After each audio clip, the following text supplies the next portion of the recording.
الحمد لله وكفى وسلام على حبيبه المصطفى أما بعد فأعوذ بالله من الشيطان الرجيم بسم الله الرحمن الرحيم أفحسبتم أنما خلقناكم عبثا وأنكم إلينا لا ترجعون صدق الله مولانا العظيم. بارگاہ رسالت معاب صلی اللہ علیہ وسلم میں درود پاک کا ہدیہ پیش کریں. اللہم صلی علی سیدنا و مولانا محمد معدن الجود والکرم وآلہ واصحابہ الکرام وابنہ الکریم وبارک وسلم صلاة دائمة سرمدا ابدا. عزیزان گرامی وقار، حاضرین جمعہ، وقت یہاں پر زیادہ ہو چکا ہے. میں مختصراً آپ کے سامنے کچھ باتیں عرض کرنا چاہتا ہوں. اللہ رب العزت نے انسان کی جو تخلیق فرمائی، انسان کو جو پیدا کیا، اس کی زندگی کا جو مقصد بیان کیا گیا ہے، قرآن پاک میں اللہ تعالیٰ نے فرمایا وَمَا خَلَقْتُ الْجِنَّ وَالْإِنسَ إِلَّا لِيَعْبُدُونَ. جنات اور انسانوں کو میں نے صرف اپنی عبادت کے لیے پیدا کیا. جس چیز کو جس مقصد کے لیے بنایا گیا ہے اسی مقصد پہ اس کو عمل کرتے رہنا چاہیے. جہاں وہ چیز اپنے مقصد پر عمل چھوڑ دیتی ہے تو پھر وہ کباڑ کے قابل ہو جاتی ہے. کوئی مشین اگر گھر پر لائے ہوں، مسالہ پیسنے کی مشین، مکسر، اگر وہ اپنا کام نہیں کر رہی ہے تو پھر وہ مشین گھر میں رکھنے کے قابل نہیں ہوتی. واشنگ مشین کپڑے دھونے کے لیے استعمال کی جاتی ہے، اور اگر وہ کپڑے دھونا ہی چھوڑ دے تو وہ اپنا مقصد چھوڑ چکی ہے. اب اس کی جگہ بھنگار میں یا کباڑ خانے میں ہی ہوتی ہے. انسان جب اپنی زندگی کا مقصد بھول جاتا ہے تو پھر اس کی بھی دنیا میں رہنے کا کیا حاصل ہے؟ اللہ تعالیٰ نے جس مقصد کے لیے اس کو بنایا تھا، اب یہ مشین اس مقصد پہ نہیں چل رہی ہے تو پھر اس کے لیے جہنم کا ایندھن تیار ہے، جہاں پر اس کو ہمیشہ کے لیے بیچ دیا جاتا ہے. عزیزان گرامی وقار، میں ایک بات آپ سے یہ عرض کرنا چاہوں گا. اللہ کے نبی صلی اللہ تعالیٰ علیہ وسلم نے اسی لیے بار بار ہمیں تنبیہ فرمائی کہ جو چیز ہمیں ہمارے مقصد سے پھیرتی ہے وہ کون سی چیز ہے، کس لیے انسان غافل ہوتا ہے اور کیوں بھٹک جاتا ہے، کون سی چیز ہے. تو نبی پاک صلی اللہ علیہ وسلم فرماتے ہیں میں میرے بعد اپنی امت سے اس بات کا اندیشہ نہیں رکھتا کہ یہ کافر ہو جائے گی، مشرک ہو جائے گی. حضور فرماتے ہیں مجھے اس کا ڈر نہیں ہے کہ میری امت مشرک ہو جائے گی، کافر ہو جائے گی، لیکن اندیشہ اس بات کا ہے، ڈر اس بات کا ہے کہ تم پر دنیا پھیلا دی جائے گی اور تم دنیا سمیٹتے سمیٹتے اللہ رسول کو بھول جاؤ گے. آج یہ پوزیشن پر جو مسلمان آیا ہوا ہے، امت مصطفیٰ کی یہی حالت ہے کہ دنیا اس قدر حاوی ہے کہ وہ اپنے آرام اور سکون کو چھوڑنا نہیں چاہتا. جو کمفرٹ زون میں جینے کا عادی ہو گیا ہے اسے آج مشکلات کا سامنا کرنے کی ہمت نہیں ہے. آج میں محسوس کرتا ہوں میرے عزیزوں، جب رسول پاک صلی اللہ تعالیٰ علیہ وسلم کی عزت کی بات پر، قرآن پر، اسلام پر، دین پر اور اللہ کی ذات پر حملے ہوں تو لوگ آئیں کائیں کرتے رہتے ہیں. ابھی اپنے دائیں بائیں دیکھتے رہتے ہیں کہ میری سیفٹی کتنی ہے، میری سیکیورٹی کتنی ہے. چھوٹے سے لے کر بڑا آدمی ہر ایک یہ سوچتا ہے کہ خواہ مخواہ اس مسل میں اپنا سر کیوں رکھنا، کیوں اپنی جان کو جوخم میں ڈالنا، میرے بھی بیوی بچے ہیں اور سب مشکل میں پڑ جائیں گے. یہی دنیا میں کمفرٹ زون میں جینے کی خواہش اس کو بزدل بنا دیتی ہے اور اپنے راستے سے اسے ہٹا دیتی ہے. کبھی کبھار یہ بھی تو سوچا ہوتا کہ بیوی بچے اور گھر بار اور جائیداد اور بزنس صرف ہمارے نہیں، صحابہ کے بھی تھے جو رسول پاک صلی اللہ تعالیٰ علیہ وسلم کے سچے غلام ہیں. ان کی بھی جائیدادیں تھیں، ان کے بھی مال و اولاد تھے، ان کی بھی بیوی بچے، لیکن کبھی عظمت مصطفیٰ اور دامن مصطفیٰ کے بیچ دنیا کی کسی چیز کو انہوں نے کبھی آنے نہیں دیا ہے. ہم ساری چیزوں کو پہلے مقدم رکھتے ہیں کہ کیا ہوگا. میرے عزیزوں، ایک صحابی رسول کی بات اگر عرض کروں، ابو دہدہ، ایسے مالدار صحابی تھے جن کا باغیچہ پورے مدینے میں سب سے قیمتی باغیچہ تھا، سب سے قیمتی باغیچہ تھا، اور ان کے باغیچے کی کھجوریں سب سے مہنگی کھجوریں. ابو دہدہ کے باغیچے کی شہرت تھی مدینے میں. مسجد نبوی میں بیٹھے ہوئے تھے. حضور پاک صلی اللہ تعالیٰ علیہ وسلم کے پاس ایک مسئلہ آیا تھا، ایک یہودی کا اور ایک مسلمان کا، ایک دوسرے صحابی کا. اس یہودی کے اور مسلمان صحابی کے درمیان جو مسئلہ وہ تھا ایک درخت کو لے کر کے، کھجور کے درخت وہ یہودی کے آنگن میں تھا جس کی کھجوریں اس صحابی کے گھر پہ گر جاتی تھی. انہوں نے خریدنے کے لیے کہا، وہ دینے کو راضی نہیں تھا. یا اس طرح کا ایک مسئلہ اور بھی ہے. اللہ کے نبی صلی اللہ تعالیٰ علیہ وسلم نے رغبت دلائی، کوئی ہے جو یہ ایک درخت خرید کر کے میرے اس صحابی کو دے دے، اسے میں جنت کا باغیچہ دوں گا. تو اس وقت ابو دہدہ کھڑے ہوئے، کہا یا رسول اللہ صلی اللہ تعالیٰ علیہ وسلم میں سودا کروں گا اس یہودی سے، ایک ہی درخت تھا اس کے آنگن میں. اس سے کہا کہ کتنے میں تو یہ درخت بیچے گا؟ میرے نبی کی بات ہے، حضور کا فرمان ہے، میں خریدوں گا. اس نے کہا میں بیچنا نہیں چاہتا اس کی قیمت، کیونکہ اسے پتا تھا ان کی کمزوری ہے. ابو دہدہ نے کہا کیا تجھے پتا ہے مدینے اوالی مدینے میں ابو دہدہ کا باغیچہ؟ کہا اس کو کون نہیں سنا ہے، مدینے کا ہر بچہ جانتا ابو دہدہ کے باغیچے کی شہرت. کہا اگر میں وہ باغیچہ اس درخت کے بدلے دے دوں تو کیا تو یہ درخت مجھے دے گا؟ اس نے کہا یہودی نے پاگل ہو گئے ہو، کیا بات کر رہے ہو، ایک درخت کے بدلے وہ اتنا قیمتی باغیچہ جس کی کھجوریں پورے مدینے میں مشہور ہو. ابو دہدہ نے کہا اس باغیچے سے زیادہ قیمتی میرے مصطفیٰ کا فرمان ہے، میرے لیے نبی پاک کی عزت اور ان کی حرمت اس سے کئی زیادہ بڑھ کر کے ہے. اس یہودی نے کہا کون نہ کہے گا سودا، اگر تم صحیح میں مجھ سے مذاق نہیں کر رہے ہو تو ابھی میں یہ درخت دیا اور باغیچہ دو. ابو دہدہ نے کہا تو نے ابھی دیا، میں نے بھی یہیں سے دے دیا، باغیچہ بیچ دیا اور ساری چیزیں یہیں پر طے کر کے اپنے باغیچے پر آتے ہیں. باہر دروازے پر کھڑے ہیں باغیچے کے پھاٹک پر، ان کی بیوی ان کی بچے، گھر اندر بنا ہوا ہے باغیچے کے اندر جو ٹھنڈی حاصل کرنے کے لیے خوش نما باغیچے کے اندر خوش نما محل بنا ہوا ہے. دروازے کے باہر سے ابو دہدہ پکارتے ہیں یا ام دہدہ، اپنی بیوی کو باہر آ جاؤ، باہر آ جاؤ اپنے بچوں کو لے کر. بیوی نے کہا اتنی جلدی کیوں اس طرح سے بلا رہے ہو، کیا بات ہے، کیوں چیخ رہے ہو؟ ابو دہدہ نے کہا یہ باغیچہ بک گیا ہے، اب ہمارا نہیں ہے، باہر آ جاؤ. عورتیں کبھی کسی چیز کو دینے دیتی ہیں، گھر کی کوئی چیز بک جائے عورت راضی ہو جائے، لیکن وہ عورت عام عورت نہیں، رسول اللہ کی صحابیہ تھی. کہا اچھا ابو دہدہ یہ باغیچہ بک گیا ہے، میرا تم پر یقین ہے کہ بہت اچھا سودا کیا ہوگا کیونکہ مدینے میں اس جیسا باغیچہ تو نہیں ہے. ابو دہدہ نے کہا تو سچ سمجھتی ہے میں نے بہت اچھا سودا کیا ہے. باہر آئی، یہ اندر نہیں گئے، اپنے بچے اور اپنی عورت کو لے کر باہر نکلے. ابو دہدہ سے پوچھتی ہے خاتون نے کتنے میں سودا کیا ہے، کتنے میں سودا کیا ہے؟ کہا بس وہ ایک درخت کے بدلے جو یہودی کے آنگن میں ہے میں نے یہ باغیچہ پورا اس کو دے دیا. عورت نے کہا ہاں ایسے کیسے، اتنا بڑا باغیچہ ایک درخت کے بدلے میں؟ کہا وہ تو بظاہر ایک درخت ہے لیکن اصل قیمت تو رسول اللہ کی زبان ہے. کہا اللہ کے نبی نے کیا فرمایا؟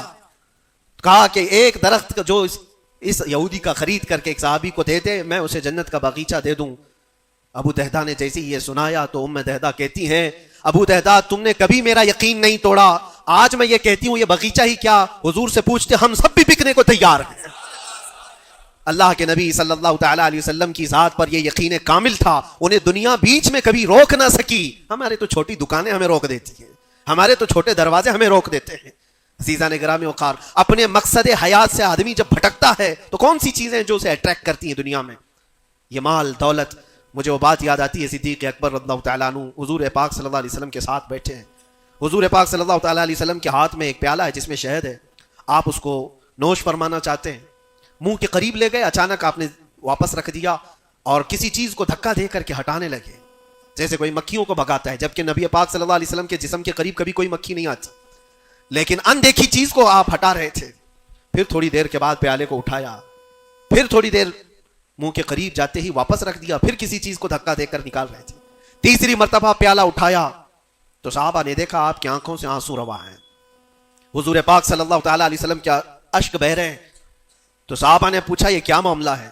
حضور اکرم صلی اللہ تعالیٰ علیہ وسلم فرماتے ہیں پہلی بار جب میں نے شہد کا پیالہ اٹھایا تو دنیا میرے پاس سج سنور کر کے آئی، تیار ہو کر آئی اور کہا اے اللہ کے نبی میرا حسن و جمال آپ قبول کر لیں، ہر طرح کے حسینائیں آپ کے قدموں میں لا کر رکھ دوں گی، ہر طرح کا حسن آپ کے قدموں میں لا کر رکھ دوں گی. حضور فرماتے میں نے دھکا دے کر دور کیا کہ مجھے تیرے حسن و جمال کی ضرورت نہیں، دنیا چلی گئی. دوسری بار جب میں نے پیالہ اٹھایا تو دنیا پھر آئی میرے پاس اور پورے زر و جواہرات اور دولت کے انبار لے کر. دنیا نے کہا اے اللہ کے نبی یہ قبول کر لیں، آپ کے قدموں میں سونے کے محلات اور جواہرات سجا دیے جائیں گے. حضور پاک صلی اللہ علیہ وسلم فرماتے میں نے اس کو بھی دھکا دے کر دور کیا، نہ تیرے حسن و جمال کی طرف میں رغبت کروں گا، نہ تیرے دولت و مال کی طرف، مجھے اس کی بھی حاجت نہیں. تیسری بار بہت امپورٹنٹ چیز میں عرض کر رہا ہوں، جو کہنا چاہتا ہوں توجہ سے سنیں. حضور پاک فرماتے ہیں تیسری بار دنیا میرے پاس آئی اور کہا اے اللہ کے نبی آپ نے میرے حسن و جمال کو بھی نہیں قبول کیا، دولت و مال کو بھی نہیں قبول کیا، مجھے دھکا دے کر دور کیا، لیکن ایک بات ہے آپ کے بعد آپ کی امت ایسا نہیں کر سکے گی، وہ دولت و مال اور حسن و جمال کی طرف بھاگے گی اور آپ کو چھوڑ دے گی. حضور فرماتے ہیں جب میں نے یہ بات سنی تو میرے آنسو نکل آئے، کیا میری امت مجھے چھوڑ کر اس طرح دور ہو جائے گی؟ دل پر ہاتھ رکھ کر کے سوچو ہے مسلمانوں، کیا آج وہ پوزیشن نہیں ہے؟ ہم ان دو چیزوں کے چکر میں اپنے نبی پاک صلی اللہ علیہ وسلم سے کتنی دور بھاگے جا رہے ہیں۔ تم نے کبھی راتوں کو تصور کر کے دیکھا کہ کتنی راتیں ایسی آئی کہ میں نے اپنے مصطفیٰ کو یاد کیا ہے، تنہائی میں اپنے حبیب کو یاد کیا ہے؟ اس رسول کا حال تو یہ تھا، ماں عائشہ صدیقہ فرماتی ایک رات ایسی نہیں گئی جس میں رسول پاک صلی اللہ علیہ وسلم اپنی امت کے لیے دعا نہ کرتے ہو۔ رات کو کھڑے ہوتے تھے تو پنڈلیوں میں سوجن آ جاتی تھی، پیر سوج جاتے تھے، اور کثرت سے روتے تھے اپنی امت کے لیے اللہ کی بارگاہ میں کہ مولا میری امت بھولی بھالی ہے، اس کی بخشش میرے حوالے کر دے، رب حبلی امتی، جو نہ بھولا ہم غریبوں کو رضا۔ اور آج امت کا حال یہ ہے کہ سال میں ایک بار میلاد کر کے ہم یہ سمجھتے ہیں حق ادا کر لیا۔ ہر دن ہر رات جو نبی پاک ہمیں یاد کرتے تھے، تو ہم نے آج وہ کیا کر دیا ہے؟ یہی دو چیزیں ہیں جو انسان کو اپنے مقصد حیات سے ہٹاتی ہیں، اپنے راستے سے ہٹاتی ہیں، دولت اور شباب، یہ حسن و جمال۔ ہر نوجوان کو دیکھو ان دو چیزوں کے پیچھے بھاگ رہا ہے، اسے یہ دو چیزوں کی خواہش ہے، مال جمع کرنا ہے اور خوبصورت عورت کو لانا ہے۔ اور ان دو چیزوں نے دنیا میں اس کو ایسا غافل کر رکھا ہے، اسے سوچنے کا موقع ہی نہیں ہے۔ جب اس کے سامنے کہا جائے تیرے نبی پاک کی عزت کی بات آئی ہے، کہا وہ دیکھ لیں گے، مولانا لوگ تو ہیں نا، علماء اکرام اپنا کام کریں گے۔ کل قیامت کے دن کیا منہ لے کر کے حضور کی بارگاہ میں کھڑے ہوگے؟ کس منہ سے حضور کی بارگاہ میں کھڑے ہوگے کہ میری سفارش فرما دیں اللہ کے نبی؟ کس منہ سے حضور کی بارگاہ میں آئیں گے کہ اللہ کے نبی میری شفاعت کر دے؟ کیا اس بات کا احساس نہیں ستاتا کہ اللہ کے نبی اگر مجھے پوچھیں تو اسی جگہ سے آتا ہے جہاں روز مجھے گالیاں دی جاتی تھی، اور تو سن کر کے کباب کھایا کرتا تھا، تو روزانہ اپنی مستیوں میں مست تھا۔ اٹھو وہ گر نہ حشر نہ ہوگا پھر کبھی، دوڑو کہ زمانہ چھال اپنی چل گیا۔ آج تمہیں میں جگانے آیا ہوں اور بیدار کرنے آیا ہوں۔ زندگی کا مقصد یہ تھا کہ اللہ اور اس کے رسول کو راضی کروں، نہ یہ کہ تم دنیا کو راضی کرنے کے چکر میں اپنے اللہ اور اس کے رسول کو بھول گئے۔ ان نوجوانوں سے میں کہتا ہوں جو رات بھر تم اپنے دوستوں کے لیے گزارتے ہو، تم اپنے ماں باپ کو چھوڑ کر کے چلے جاتے ہو، اور ان دوستوں کے چکر میں اپنا مال بھی بہایا، وقت بھی گنوایا، لیکن حاصل کیا ہوا پتہ ہے؟ قرآن میں 19ویں پارے میں اللہ تعالیٰ فرماتا ہے بہت سارے ایسے لوگ ہوں گے جو صرف اس لیے دوزخ میں جا رہے ہوں گے کہ ان کے دوست برے تھے۔ یا ویلتا لیتنی لم اتخذ فلانا خلیلا، وہ پکارے گا اے کاش میں فلاں کو دوست نہیں بنایا ہوتا تو آج دوزخ میں نہیں جا رہا ہوتا۔ بہت سارے ایسے لوگ، اور جن کے لیے تم نے زندگی پوری اجاڑ دی، وہ کب تک کے لیے آئے تمہارے پاس؟ کب تک کے لیے؟ کیا تمہارے جنازے کے کندھا دینے کے بعد ختم ہو گئی بات؟ کون تمہاری قبر میں آتا ہے؟ کون تمہارے قبر کے حالات دیکھتا ہے؟ کون ہے جو حشر میں تمہارے معاملات کی سفارش کرتا ہے؟ ہے کوئی نوجوان دوست تمہارے لیے مددگار؟ نہیں۔ تمہارا دل بھی یہ کہے گا اس قبر کی نئی زندگی میں اگر کوئی آئے گا تو وہ آمنہ کا لال آئے گا، نبی پاک صلی اللہ تعالیٰ علیہ وسلم تشریف لائیں گے۔ بزرگان دین نے یہاں تک فرمایا ہے وہ قبر میں میرے آقا صلی اللہ تعالیٰ علیہ وسلم اس حالت میں اور اتنی جلدی آتے ہیں، اور منکر نکیر کے اٹھانے سے پہلے اس سے کہتے ہیں فرشتوں سے آہستہ سے اٹھاؤ، میری محبت میں بڑا تھک کے آیا ہے۔ وہ کس کے لیے ہے؟ جو محبت مصطفیٰ میں یہاں تھکا ہوا ہو اس کے لیے ہے، وہ نہیں جو عیش و عشرت میں شباب و کباب میں یہاں تھک کر کے گیا ہو۔ وہاں پر بھی بزرگوں نے فرمایا قبر میں حضور پاک صلی اللہ تعالیٰ علیہ وسلم، کچھ لوگوں کی، کچھ مومنین کی قبر میں ایسے بھی حالات ہوں گے کہ جب فرشتے اس کو اٹھا کر جھجوڑ کر پوچھ رہے ہوں گے بتا ان کے بارے میں کیا کہتا تھا دنیا میں، حضور اپنا چہرہ پھیر لیں گے۔ حضور فرماتے ہیں خبردار میری طرف مت دیکھنا، اس لیے کہ دنیا میں تجھے میرا چہرہ پسند نہیں تھا، جس کو پسند کرتا تھا اس کو آج بلا لے۔ تمہارے پاس کوئی اور آپشن رہ جائے گا قبر میں بلانے کے لیے کسی کو؟ اپنی زندگی کا مقصد سمجھ لو۔ جتنے لوگ ڈائیورٹ کرتے ہیں ادھر ادھر، ان کی طرف توجہ نہ کرو۔ کبھی آپ گاڑی چلا رہے ہو، جو لوگ گاڑی میں بیٹھے ہو ان کو اچھی طرح سے معلوم ہونا چاہیے، اگر یہاں سے نکلیں آپ پونا جانا چاہتے ہیں، تقریباً 150-200 کلومیٹر کا فاصلہ ہے، راستے میں بہت سارے مناظر آتے ہیں، بہت سارے اچھے منظر دیکھنے کو ملتے ہیں، کبھی پہاڑیاں ہیں، کبھی درخت ہیں، کبھی جھیل ہے، کبھی کچھ ہے، کبھی کچھ ہے۔ تو کیا اس راستے پہ گزرتے ہوئے جو چیز اچھی لگ جائے وہیں رک جاتے ہو؟ تمہیں پتا ہے نہیں مجھے تو پونا پہنچنا ہے 2 گھنٹے کے اندر، میرا راستہ آگے، میری منزل آگے ہے۔ جتنے درخت آئے خوبصورت دیکھ لیا چل پڑا، پہاڑ آئے دیکھ لیا چل پڑا۔ دنیا کا سفر ایسی ہے، جتنی چیزیں شہوتیں تمہیں اپنی طرف بلاتی ہیں، اگر نظر پڑ گئی تو نیچے کرو اور آگے بڑھ جاؤ۔ تمہاری منزل یہ شہوتیں نہیں ہیں، تمہاری منزل تو اللہ کے نبی کے ساتھ جنت میں جانا ہے، تمہاری منزل وہ ہے۔ اور جو اپنی منزل کو نہیں پہچانا ہے وہ یہیں پر ڈائیورٹ ہو کر کے رہ جاتا ہے۔ اپنے اصلی مقصد پر کامیاب ہونے کے لیے ایک فارمولہ میں آپ کو بتاؤں، کیسے بھی حالات ہو۔ کچھ لوگ یہ سوچتے ہیں کہ زندگی میں حالات بدل گئے، گناہوں کی طرف چل پڑے، کبھی خواہشات نے انگڑائیاں لی، میں نفس کا شکار ہو گیا، فلاں کام کر لیا، فلاں کام کر لیا۔ کون انسان ایسا ہے جو خطا نہیں کرتا؟ انسانوں میں خطا ہے، نبیوں کو چھوڑ کر، لیکن میرے عزیزوں اس کا مطلب یہ نہیں ہے کہ تم مایوس ہو کر کے انہی کاموں میں لگ جاؤ. کل کی رات ہی میں دیکھ رہا تھا, یہ موبائل جو تمہارے ہاتھ میں ہے بہت ساری نصیحت کر جائے گا تمہیں. موبائل اپنے ہاتھوں میں لیے رہتے ہو, کوئی بھی آج شاید اس موبائل سے خالی نہیں ہے. آپ کو پتا ہے اس موبائل کا اصلی مقصد کیا ہے, کیوں بنایا گیا اس کو؟ فون, رابطہ کرنے کے لیے ایک دوسرے کے. یہی بیسک اس کا مقصد, جو بنیادی مقصد ہے وہ یہ ہے کہ آپ کسی سے رابطہ کرنا چاہیں گے, نمبر لگائیں گے, ادھر چلا جائے گا اور آپ بیٹھ کر بات کر لیں گے. یہی بیسک مقصد تو یہ ہے, یہ بنیادی مقصد ہے اس فون کا. میں یہی سوچ رہا تھا, یہ فون آج بھی اتنا عقل مند ہے, یہ اپنے بیسک مقصد کو جانتا ہے, لیکن دنیا میں ترقیات کے آتے آتے اس میں بہت ساری چیزیں ایڈ ہو گئی. موبائل کے اندر پھر کیلکولیٹر بھی آ گیا, موبائل کے اندر پھر فوٹو لینے کا کیمرہ بھی آ گیا, ویڈیو بھی آ گئے. اب اس کے بعد چلتے چلتے اب تو سوشل میڈیا پورا آ گیا. اب سوشل میڈیا کی سائٹس بھی آپ کنٹینیو کھول کر کے بیٹھے رہتے. ایک بات مجھے بتانا, سب جانتے ہیں آپ فیس بک دیکھ رہے ہو, انسٹاگرام دیکھ رہے ہو, واٹس ایپ کھولے ہوئے ہو, یا یوٹیوب میں کوئی ویڈیو بھی دیکھ رہے ہو, کچھ بھی کر رہے ہو, لیکن اگر کسی دوست نے آپ کے فون لگایا تو یہ ساری چیزیں بند کرتا ہے اور پہلے گھنٹی بجا کر بتاتا ہے تمہارا فون آیا ہے. موبائل اپنے کام پہ ہے, اس کا اپنا بنیادی مقصد وہ چھوڑا نہیں ہے. اس میں بہت ساری چیزیں ایڈ ہو گئی, اور شاید چاہے جتنی بھی ایڈ ہو, لیکن فون آنا جانا یہ کبھی بند نہیں کرے گا.